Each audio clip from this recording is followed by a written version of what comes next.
हम लोग गए, हम लोगों ने जाके उनकी स्पाई वीडियोस की, खुफिया वीडियोस बनाई, उन्होंने रिश्वत ली।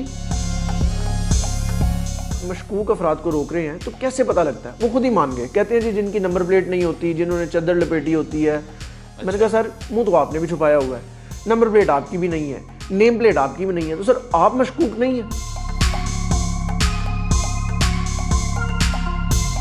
उन्होंने कॉल की, विद इन 1 मिनट 25-30 अफराद आते हैं, पुलिस के, पंजाब पुलिस के, सब बावर्दी थे। वो हमें उठाते हैं और उठा के डालों में अगवा करके डाल देते हैं। आपको पता ही नहीं आप किधर जा रहे हो, आपको पता ही नहीं आपको कौन लेके जा रहा है, आपको नहीं पता किस थाने की हदूद वाले आपको उठा रहे हैं। ये जो मेरा नाक की हड्डी टूटी है ना तलब भाई, ये ऐसे नहीं टूट गई। आपने असलहा का इस्तेमाल किया, वो असलहा जो मेरे ही पैसों से आपको मिला हुआ है, सरकारी असलहा। उन्होंने मेरा यूं हाथ पकड़, ये मेरा सर पकड़ के ना मुझे कहते हैं नीचे झुको, मेरी जूती चाटो। ताकत का नशा पंजाब पुलिस के कुछ अहलकारों के सर चढ़कर बोलने लगा है। मामला क्या है? रात के 1:30 बजे 2:30 बजे नाका लगाना, उसके बाद इख्तियारात का नाजायज इस्तेमाल करना। अगर आपको कोई बताता है कि अगर आपको कोई बताता है कि आप यूनिफॉर्म में भत्ता नहीं ले सकते, आप लोगों की नंबर प्लेट चेक कर रहे हैं, आपकी अपनी नंबर प्लेट किधर है, अगर आप ये पूछेंगे आपको थाने लेकर जाया जाएगा, वहां पर आपके साथ गलीज जुबान इस्तेमाल की जाएगी, वो गंदी हरकतें की जाएंगी जिसको हम लोग सुनना या देखना मुनासिब नहीं समझते। नुमान सुलैट मेरे साथ मौजूद हैं। नुमान भाई, सबसे पहले तो तबीयत ठीक है अब आपकी? बेहतर है, काफ़ी पहले से काफ़ी बेहतर है, लेकिन ज़ाहिर है वो स्वेलिंग और ये फ्रैक्चर है चूँकि नाक की हड्डी में, तो वो स्वेलिंग आहिस्ता आहिस्ता भी बढ़ती जा रही है। ये पंजाब पुलिस के कुछ एहलकारी थे कि या कोई डकैत थे या जाली पुलिस वाले थे? अनफॉर्चुनेटली ये पंजाब पुलिस के एहलकारी थे, लेकिन हुलिया उनका अगर मैं कहूँ कि डकैतों से कम हरगिज़ नहीं था। हम आप सब मीडिया कवरेज के लिए बाहर निकलते हैं, निशानदेही करना चाह रहे थे कि रात के 1:30 बजे नाका लगा हुआ है और नाका रोजनामचे में दर्ज नहीं है, ऐसा लगा हुआ है। यानी 4 कांस्टेबल खड़े हैं, सब इंस्पेक्टर के, आपको भी पता है, मुझे भी पता है कि नाके के कुछ असूल ज़वाबित हैं। वहाँ पर सब इंस्पेक्टर का होना मौजूद होना लाजमी है, वहाँ पर बैरियर का होना लाजमी है, वो एक असूलों के तहत लगता है। 4 कांस्टेबल खड़े हैं जो कि शायद मुहाफिज हैं, तो माजरत मेरी, ये ब्लीडिंग चूँकि लगातार चल रही है तो ये साथ साफ करनी पड़ेगी। अच्छा, वो ना उनकी नेम प्लेट ना उनकी बाइक की नंबर प्लेट। मुझे शिकायत मौसूल हो रही थी और बड़े अरसे से हो रही थी कि बंद रोड एक ऐसा एरिया कि वहाँ पर न, अगर मैं आम अल्फाज में, दिहाड़ी लगती है, यानी पुलिस वाले मुख्तलिफ इलाकों में लगती है, लेकिन उस रोड पे काफ़ी ज़्यादा था। अब मैंने कहा चलें देखते हैं, let's see what will happen. हम लोग गए, हम लोगों ने जाके उनकी स्पाई वीडियोस की, खुफिया वीडियोस बनाई, उन्होंने रिश्वत ली। और मैं माजी में ये चीज़ें ठोकर, जैसे नाके पे अगर आप रिश्वत के बगैर दाखिल नहीं हो सकते तो सर बंद रोड पे आप हो सकते हैं, आप पूरे लाहौर में रिश्वत दिए बगैर नहीं चल सकते बिल्कुल। बहरहाल हमने उनसे जाके पूछा कि सर आप मशकूक अफराद को रोक रहे हैं तो कैसे पता लगता है? वो खुद ही मान गए, कहते हैं जी जिनकी नंबर प्लेट नहीं होती, जिन्होंने चद्दर लपेटी होती है। मैंने कहा सर चद्दर से मुराद है जिन्होंने अपनी शनाख्त छुपाई होती है, मुंह छुपाया होता है, मुंह तो आपने भी छुपाया हुआ है, नंबर प्लेट आपकी भी नहीं है, नेम प्लेट आपकी भी नहीं है, तो सर आप मशकूक नहीं है। उन साहिब को ये बात जो है ना वो नागवार गुजरी। उन्होंने कॉल की, उन्होंने उसके बाद मेरी किसी बात का जवाब नहीं, उन्होंने कहा हम आपको देख लेते हैं। आप उन्होंने कॉल की, विद इन 1 मिनट, यानी 1 मिनट या 1.5 मिनट, इससे ज़्यादा का टाइम नहीं है। यानी वो या प्लान में थे या टारगेट में थे। 2 डाले आते हैं पुलिस के और उनमें से तकरीबन कोई 25-30 अफराद निकलते हैं। डालों में खैर इतनी स्पेस भी नहीं होती, वो नफरी भर के लाए थे कि यार एक दफ़ा पहुँचना है उधर, लेट्स सी उधर क्या होता है। 25-30 अफराद आते हैं, पुलिस के, पंजाब पुलिस के, सब बावर्दी थे। वो हमें उठाते हैं और उठा के डालों में अगवा करके डाल देते हैं।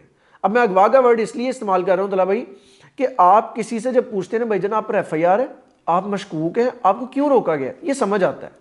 आप एहलकार आए, यहाँ से पकड़ा और घसीट के अंदर डाल दिया मारते हुए, तो ये अगवाही हुआ ना। आपको पता ही नहीं आप किधर जा रहे हो, आपको पता ही नहीं आपको कौन लेके जा रहा है, आपको नहीं पता किस थाने की हदूद वाले आपको उठा रहे हैं। सर अगवाही था ये।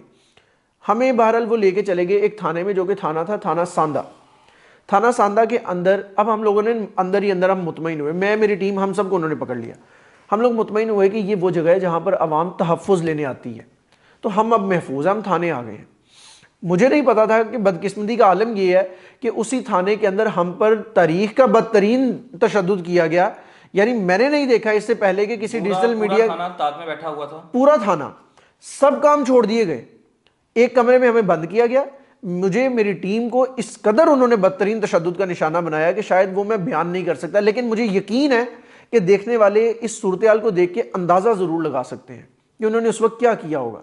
ये जो मेरे नाक की हड्डी टूटी है ना तला भाई, ये ऐसे नहीं टूट गई। आप पंच मारते हैं ना, मुझे समझ आ जाती है कि चलो यार हाथापाई में उन्होंने मार दिया, आप कुछ भी कर देते, आप टांगे मार लेते यार। आपने असलहा का इस्तेमाल किया, वो असला जो मेरे ही पैसों से आपको मिला हुआ है, सरकारी असलहा। एक साहिब थे, उनके पास असला था, उन्होंने बट मारा। और मुझे आप जरा उस वक्त तकलीफ का आलम देखिएगा कि मुझे नहीं पता ये बट कहाँ लगने लगा है। वो अचानक मेरे नाक पे लगा और मैं उसके बाद वो कह लेंगे नीम मदहोश हो गया कि यार अब मैं क्या इसको जवाब दूं। मुझे चक्कर आए उस वक्त, मैं यानी वो एक सूरत हाल थी जहां पर मैं अपने साथ साथ अपनी टीम की फिक्र लेके मैं बिल्कुल नीम मदहोश हो गया। मैं उन एहलकारों को जो इस तरह के मामलात करते हैं, मैं ये बता दूं कि अगर तशद्दुद किया गया था, आगे से हाथ उठ सकता था। आईजी साहब, हाथ ना उठने की वजह यह थी कि वर्दी का तकद्दुस पमाल ना हो, फिर भी ख्याल किया गया। लेकिन आप अंदाजा लगाएं कि आपको 12 बता चुका है कि जगह जगह आपके पुलिस अफसरान भत्ता लेते हैं, नंबर प्लेट के बगैर घूमते हैं। मुझे ये समझ नहीं आती, इनके ई चलान नहीं आते बगैर हेलमेट के। आप पूरी लाहौर की सड़कों पे देखें, खड़े हो जाएं आप एक तरफ कहते हैं जी पंजाब पुलिस और अवाम दोस्त, वो कैसी दोस्त है? एक तरफ आप लित्तर मार रहे हैं, अख्तियारात का नाजायज इस्तेमाल कर रहे हैं, उसके बाद आप चाहते हैं कि पंजाब पुलिस के और अवाम के ताल्लुकात बेहतर हों। आप निकले भाई, आप जाके अपने एहलकारों को चेक करें, बगैर यूनिफॉर्म के, बगैर नेम प्लेट के, बगैर नंबर प्लेट के और बगैर हेलमेट के लाहौर की सड़कों पर गुंडागर्दी करते नजर आएंगे। और अगर आपको सहाफियों पे यकीन नहीं है तो आप एक काम करें, आप सिर्फ जाके पब्लिक का पॉइंट ऑफ व्यू ले लें, आपको पता लग जाएगा कि अवाम किस कदर पॉजिटिव समझती है या नेगेटिव समझती है। अच्छा, फिर मामला तला भाई, इसकी इस आपकी बात में मैं एक चीज ऐड करता चलूंगा। आईजी साहब को मैं रिक्वेस्ट कर लेता हूँ मेरे साथ चले जाएं एक दिन के लिए, मैं आपको दिखा देता हूं। बता देगी कि अवाम भी नहीं, अवाम भी नहीं, मैं आपको रात के टाइम, रात के पहर में दिखाता हूँ आपकी पुलिस क्या कर रही होती है, मैं दिखाता हूँ, मेरे साथ चले। अगर आपको नहीं पता, अगर आपको नहीं पता लग रहा, ठीक है, फोर्स बहुत बढ़िया, आपकी कमांड में बहुत ज्यादा ऑफिसर्स हैं, मेरे साथ चलें, मैं आपको दिखाता हूं आपकी पुलिस क्या कर रही है। चेहरा है कि अगर आप या तो खुद जाके देख ले कि पुलिस क्या कर रही है, दूसरा अवाम की नजर में पुलिस की इज्जत क्या है। इज्जत करना चाहते हैं, लेकिन कुछ एहलकार हैं जिन्होंने पूरे माशरे को, यानी आपकी पूरी पंजाब पुलिस को गंदा कर दिया है। वो कहते हैं ना, एक तालाब मछली एक गंदी हो ना, वो पूरा तालाब गंदा कर देते। तो आप में पंजाब पुलिस में से जब तक उन्हें डिसमिस नहीं ना किया जाएगा तो ये हालात वाकयात होंगे। एक सहाफी के साथ अगर इस तरह से तशद्दुद किया जाता है तो आम बंदा जो जाता है फिर उसके साथ क्या होगा।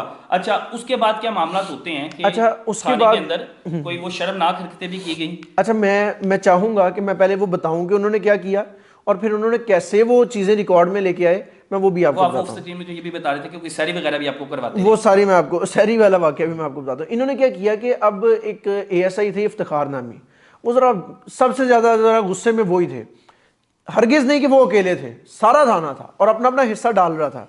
अब वो इफ्तिखार साहब आए और वो टेबल पर चढ़ के अपना जूता जो है ना वो सामने रखते हैं, पहना हुआ जूता, यानी यूं उन्होंने टेबल के ऊपर रखी अपनी टांग और मुझे कहते हैं अपने एक दूसरे पुलिस एहलकार को कि इसका सर मुझे पकड़ाएं जरा। अब आप मेरे इर्द गिर्द 25-30 अफराद हैं, मैं कितना रजिस्ट कर सकूंगा, सब बावर्दी हैं, सबके हाथों में असला है, मैं कितना रजिस्ट कर सकूंगा। उन्होंने मेरा यूं हाथ पकड़, ये मेरा सर पकड़ के ना मुझे कहते हैं नीचे झुको, मेरी जूती चाटो। आप जरा इमेजिन करें कि जरा मेरी इज्जत नफ्स का उस वक्त जरा क्या आलम होगा, जरा आप इमेजिन करके देखें, तसव्वुर करें कि मुझे वो शख्स कह रहा है, एक पुलिस एहलकार, मेरा मुहाफिज, कि मेरा जूता चाटो। मैं ये क्यों बता रहा हूं कि मैं इसलिए बता रहा हूं कि आज मेरे साथ अगर हुआ है ना, और फिर ये इन चीजों की उन्होंने वीडियो बनाई बकायदा। अच्छा, वीडियो बनाई अपने मोबाइलों से, वीडियो बनाते रहे, तज़हीक अमेज़ उन्होंने मजाक उधर किया, उधर हर काम हुआ और हर चीज की वीडियो बनाई। मैं इसलिए बता रहा हूं कि इससे पहले कि वो वीडियो लीक करें, मैं चाहता हूं वो वीडियो सामने आए। मैं देखता हूं कि कौन कितना मर्द है, जो वो मर्दानगी जगा रहे थे ना उस वक्त कि मेरे जूते चाटो, मैं ये कर दूंगा, गंदी और गलीज हरकत कर रहे थे। मैं देखना चाहता हूं कि वीडियोस वो सामने आए, मैं देखता हूं किसमें कितना पानी है वो वीडियोस। अगर, अच्छा एक और चीज तला भाई, अगर मेरी बात में रद्दोबदल हो, अगर कोई ऐसी चीज हो कि वो पुलिस एहलकार वो खुद ही दावा कर दें कि नहीं जी हम अल्लाह को हाजिर नाजिर कह के कहना चाहते हैं कि जी ये बंदा गलत बयानी कर रहा है, सर मैं स्क्रीन की अपीयरेंस छोड़ दूंगा। मैं आईजी साहब को चैलेंज कर रहा हूं कि अगर वो अपनी वहां की CCTV फुटेज निकलवा लें, अगर हम अगवा नहीं हुए, मैं स्क्रीन की अपीयरेंस छोड़ दूंगा। ऐसा हुआ है। हुआ है। उसके बाद सहरी के नाम पर आप पर अच्छा, चूंकि रोजे का मजाक बनाया गया। हैरत अंगेज चीज है कि मुसलमान है ना, मुसलमान के लिए कुछ चीजें होती हैं जिसको आप देखते हो कि यार इसका तकद्दुस पमालना, अगर ये बंदा यूनिफॉर्म का तकद्दुस पमाल नहीं कर रहा हो तो आप लोग, अल्लाह ने जो आप लोग को तोहफा दिया है, रोजे दिए हैं, आप उसका तमस्कर बना रहे हो। अच्छा, रोजे के बारे में, रोजे का मजाक सहरी का टाइम था, चूंकि रात 1:30 बजे का ये वाकया है तो हमें 3 से 4 घंटे उन्होंने अपनी कस्टडी में रखा, तो अब ना सहरी का टाइम दाखिल हो गया और सहरी के वक्त जाहिर है रोज़ा रखना था, रमज़ानुल मुबारक के महीना था तो हमने भी रोज़ा रखना था। अगर वो इजाज़त देते, क्योंकि हम उनकी कस्टडी में थे, वो इजाज़त देते तो हम कुछ उनको कहते ना। उन्हीं में से एक साहिब बोले कि सहरी करनी है। सहरी का टाइम अब नज़दीक आ रहा था तो मैंने ज़हन में सोचा कि यार मैं या मेरी टीम मेंबर, पानी भी अगर मिल जाएगा ना तो चले रोज़ा रख लेंगे। मैंने उनको ना पानी मांगा, मैं कि यार पानी दे देते हैं, तो आगे से कहते हैं नहीं पानी नहीं, हम आपको सहरी पूरी कराते हैं। अब मैं अंदर ही अंदर खुश हुआ कि चल यार खुदा का तरस आ गया इनके दिल में, किसी तरह को पानी को चीज़ देंगे, रोज़ा रख लेंगे हम सब। उन्होंने सहरी के नाम पे ना कुछ एहलकारों को कहा कि इनको सहरी करवाओ। वो आए, उन्होंने मारना शुरू कर दी। वो मार के हटे, हाँ जी कर ली सहरी, तुसी भी कराओ जी सहरी। अब अगले 2-4 अफराद आ गए, यानी वो इस तरह जोग दर जोग आए हैं और उन्होंने सहरी के नाम पे, रोज़ा रखवाने के नाम पर हम पर तशद्दुद करते हैं और तशद्दुद करके पूछ रहे हैं कर ली सहरी। सर आप मेरा मजाक उड़ा लें, आप मेरे टीम मेंबर्स के साथ कुछ भी कर लें, आप कर क्या रहे हैं? आपको नहीं समझ आ रही है आप क्या कर रहे हैं? आप रोजे का मजाक बना रहे हैं, आप अपनी वर्दी का मजाक बना रहे हैं, इंसानियत की तस्लील कर रहे हैं, आप जूता चटवा रहे हैं, आप कर क्या रहे हैं? आपको किसने पुलिस एहलकार, आपने पुलिस में भर्ती किसने किया आपको? बिल्कुल ऐसा ही है। और आईजी साहब यकीन माने, पंजाब पुलिस होती है ना, मुहाफिज होती है, नाका कहीं पे लगा हो ना तो हम जो सीना चौड़ा करके हमें पास से गुजरना चाहिए कि हमारी पुलिस वहां पे खड़ी है, हमारे मुहाफिज खड़े हैं। लेकिन यकीन माने, खुदा की कसम, इस चीज का आपको इल्म होगा कि जिस जगह नाका लगा होता है ना, आम आवाम उधर से गुजरती नहीं है, वो कहती है रास्ता बदल लो, पुलिस का नाका आगे लगा। और ये हकीकत है, इस बात को मानना पड़ेगा। अगर आप चाहते हैं, आईजी साहब तो कोशिश करते रहते हैं कि इनका पॉजिटिव चेहरा दिखाएं, लेकिन वो उनकी कीकराई खूह में डाल देते हैं। सर आईजी साहब इतना बेहतरीन काम कर रहे हैं कि वो चाह रहे हैं कि ये लोग अच्छा परफॉर्म करें, मेरी फोर्स बेस्ट परफॉर्मेंस दे, लेकिन ये जो चंद काली बेड़े हैं ना, ये आईजी साहब से लेके नीचे तक सबकी नाक कटवा देते।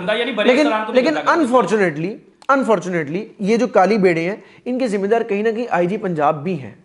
मैं नहीं कहता आईजी पंजाब जो है ये इनमें जिम्मेदार हैं, लेकिन आईजी पंजाब की जिम्मेदारी में अगर जेर निगरानी ये सब हो रहा है तो वो नाअहल जरूर है। आईजी पंजाब की अगर निगरानी में ये सब हो रहा है तो बिल्कुल जिम्मेदार हैं। जिम्मेदार इस वजह से हैं कि आप एक तरफा फैसला हमेशा करते हैं। हमने जब भी देखा कि पंजाब पुलिस के किसी बंदे पे बात आई, उसने नाजायज इख्तियारात इस्तेमाल किए, आपने हमेशा उसे सेफ साइड किया। शाहिद जट देख लें सर, शाहिद जट इतनी बड़ी मिसाल है। आपसे मुजारिश ये है कि आप मुअत्तल ना किया करें। आपने जिसको करना है हफ्ते बाद वो फिर ड्यूटी पे आ जाता है, फिर वही कारनामे सारे अंजाम देता है। जिसको करना है डायरेक्ट डिसमिस करें। जब तक इनको इबरत का निशान नहीं बनाएंगे, जब तक इनको नौकरियों से फारिग नहीं करेंगे, काली बेरों का पंजाब पुलिस का म्यार कभी भी ठीक नहीं होगा। तलहा भाई मैं दावे के साथ कह सकता हूं, अगर शाहिद जट इबरत का निशान बना होता तो कल मुझे थाना सांदा में गालियां सुनने को ना मिलती। नहीं मिलती, बिल्कुल ऐसा ही है।